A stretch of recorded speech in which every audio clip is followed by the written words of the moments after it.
Hello, I'm Chuck Black, and this is the Age of Ingenuity, our weekly chronicle of Canada's current innovation economy. And here's what's happening. Canada's angel investors and venture capitalists are pulling out of new investments in order to husband their funds for their existing investments and for tangible commodities, much like they did in the early 2000s, the last time something like this happened. Now, this is a challenge to the investment community, and we're going to take a look at it. Well, I'm Alan Calder, and I'm going to question the commitment of those investors to Canadian investments and overall. I get that they need to protect their investments and assets, but it's certainly worthwhile to put a little extra cash into this nation that they're so desperately trying to protect. Good morning. I'm Brian Orlotti, and I'm going to try not to judge, but I might not succeed. With that said and done, here are a few of the stories we're currently tracking. And our first piece comes from Global News titled, Canada Needs a Plan to Prevent Hostile Post-Coronavirus Foreign Takeovers, Experts Warn, by Amanda Connolly. National security experts are warning that Canadian businesses struggling with the economic impact of the coronavirus pandemic and what comes after could be easy prey for hostile foreign takeovers. And there are growing calls for the federal government to come up with a plan to protect companies vital to the Canadian national interest from being acquired by firms tied to authoritarian regimes, including those in the medical supply industry, energy, and critical infrastructure. What is an authoritative regime? Is there any definition of that? Yeah. Well, you guys. I was just going to say, stuff like this just amuses me no end, because where were these Chicken Little saying the sky was falling for the past 25 years when, millions of jobs, manufacturing jobs left Canada? Where were they when, Canadian workers by the thousands lost their manufacturing jobs to China and Mexico? Where were these people? I'd like to know. This has been, I 100% agree with you, Brian. This has been going on since Brian Mulroney here. Like, this is when it fell to shit in Canada, in my mind. He gets elected on a platform of no NAFTA, no NAFTA free trade agreement. Gets elected and instantly puts it in for Canada. Yeah, that's when it ended for me. That's when we stopped caring about our quote democracy and stopped caring about our economy too. Then we get to just have it, take what you want. For you, it works out. Yeah, and also, how come nobody complains when Chinese companies set up a factory that makes lots of jobs for Ontarians, like the BYD electric bus plant in that's going to be built in Newmarket, I believe? Yeah, nobody complains about that. I think it's really important what you said, Brian. Everybody knows this article is talking about China. When the United States does this, when Europe does this, or actually even when China did this 5 or 10 years ago, nobody complains. But everybody's complaining right now. Yeah. They're on the same team. Yeah, but this relates specifically to what we talked about last episode about the division of the supply chain up into pro-Chinese components and pro-US components. I would also argue that some of the other newspapers in Canada are a little more overt about this. I referenced the May 21st, 2020 Toronto Sun Post. Fury, the Chinese government is still allowed to buy up Canadian firms. That's got to change. And the Toronto Sun talks specifically about Huawei, the Chinese tech giant, which is currently, bidding on contracts to build out Canada's 5G telecom network. This, at least according to the March 6, 2020 Toronto Sun Post. Industry minister says Canada won't be bullied on Huawei 5G. So there's a specific context coming down the pipeline right now relating to China specifically that hasn't been around in the 1980s for Mulroney or for the free trade agreement or for any one of the massive number of times the Americans have done this sort of thing to us. I was going to say, what if this was, say, Verizon, for example, right? With the same story, would the same wording apply? Would it be, it's got to change? We can't allow Americans to come in here and take over our systems? Is that what we would say? I guess. Verizon is our friend, isn't it? Oh, they're our boss. If Verizon said they'd create 50,000 jobs, don't you worry. They'd be allowed in here very fast. Oh, put them in the smart city that we just started then. They're to fit in with those other jobs that aren't coming here.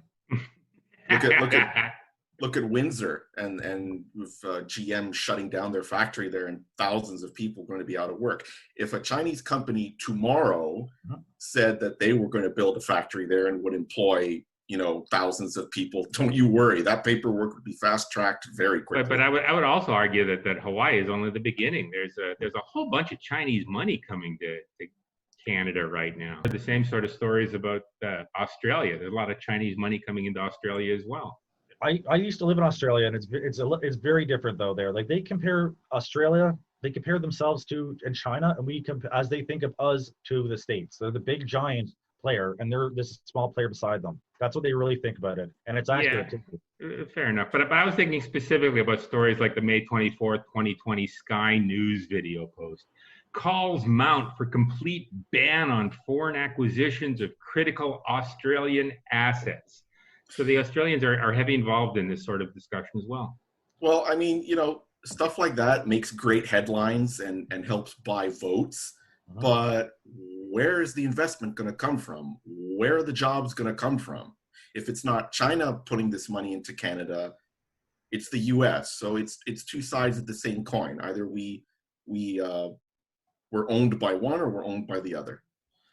Or we're working for one of them or the other, at least, right? Yeah, fair enough. In particular, what I'm confused about mildly is if these things are so security-based, then why are we working with other governments always for our own security? Exclusively the U.S. government always, or English government always, for our security, right? And if we were to go ahead and ban all Chinese investment for the sake of argument, we'd be broke. Well, exactly. The first thing the Chinese would do is stop sending their students here. So that's billions of dollars, poof, up in smoke. And then, of course, all the teachers' unions and university boards will be screaming bloody murder. People don't know what they want. That's what it boils down to. And I would argue that part of Canada's economy is more similar to a third world nation than it is to a modern industrialized nation.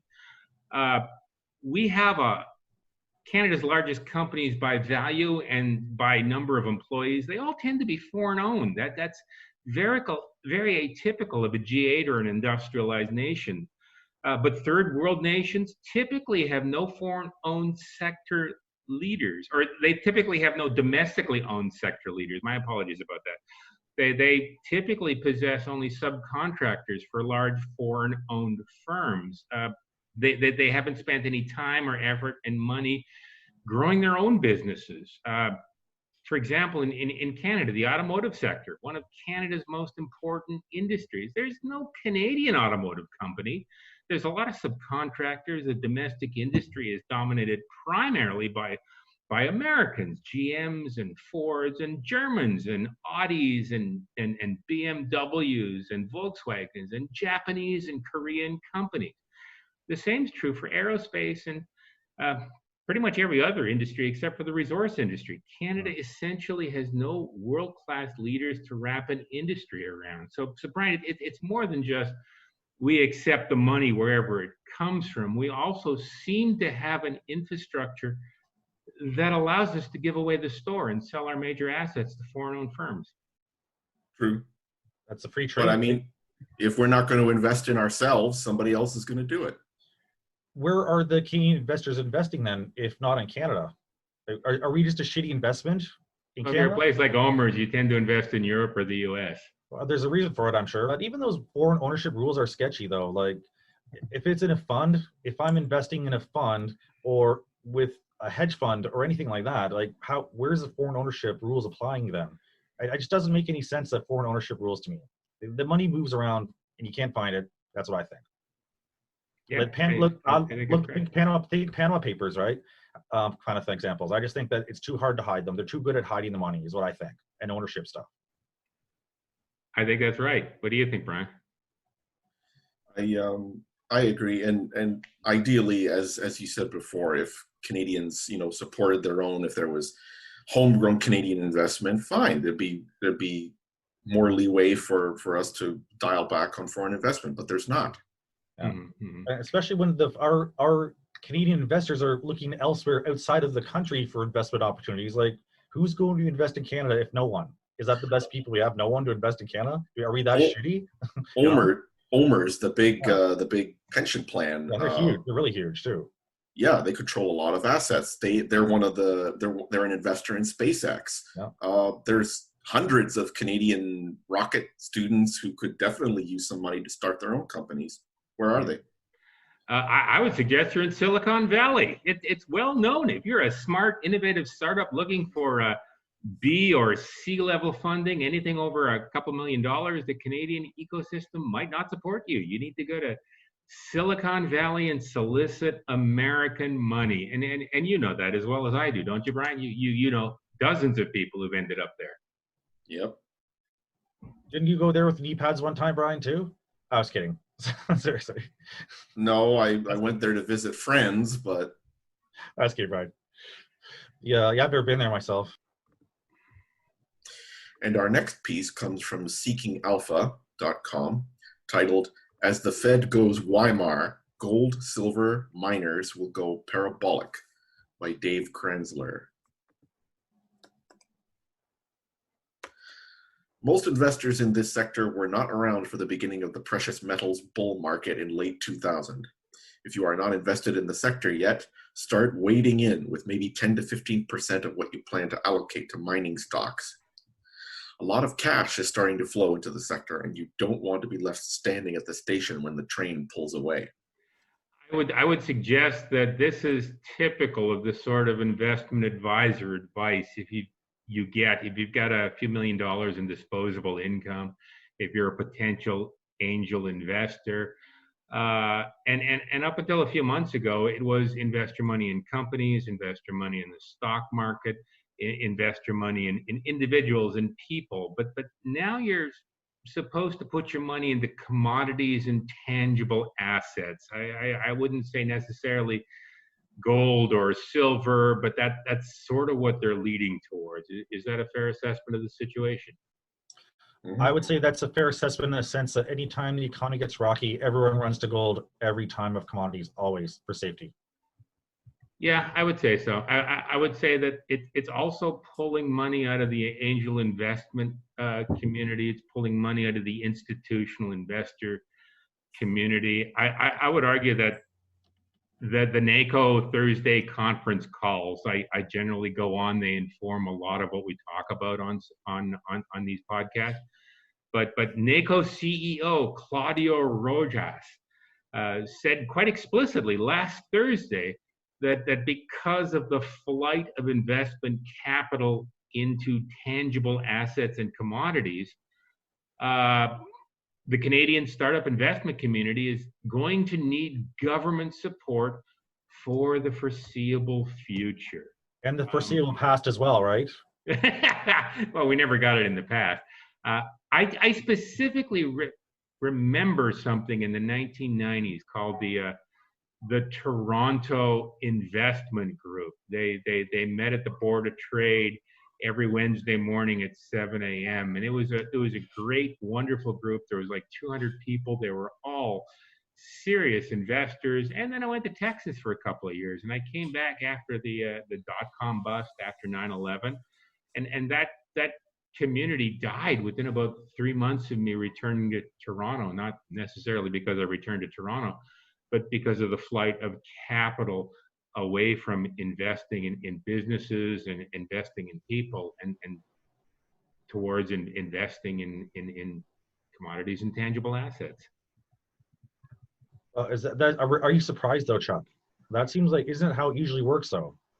Yeah, no, I think that's always how it usually works. I think there's a lot of pushback from the investment community. They want to protect their assets. They have no idea what's going to happen when the lockdown shuts down, when the lockdown finishes up. But I would argue that since this happened at least once before, and I think historically there's a lot of times this has happened, and there's a lot of lessons we can learn from it.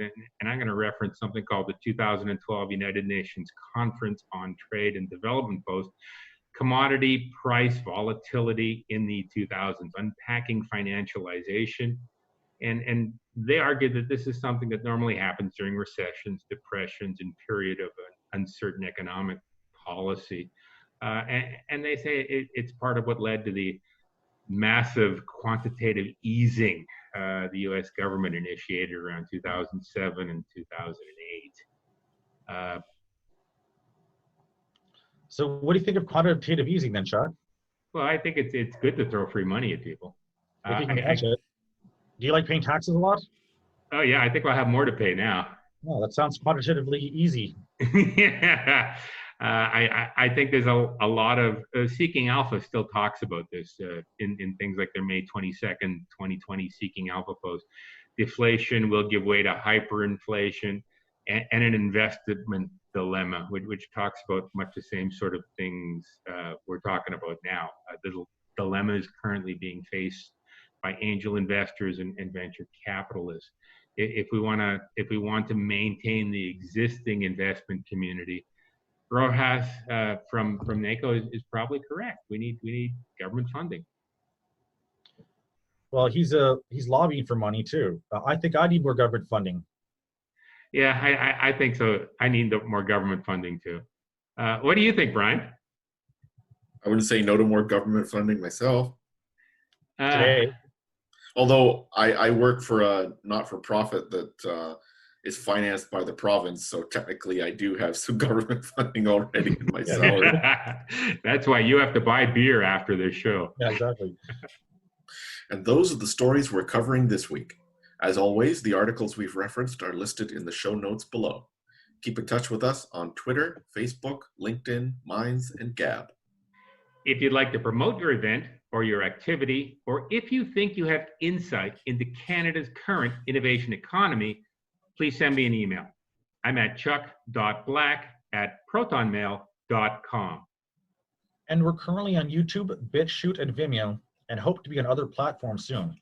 If you want to support our program, we're on Patreon, and if you want to sponsor us, send an email to Chuck at the address listed on the screen. And that's all for this week. We'll be back next week with more stories covering our current age of ingenuity.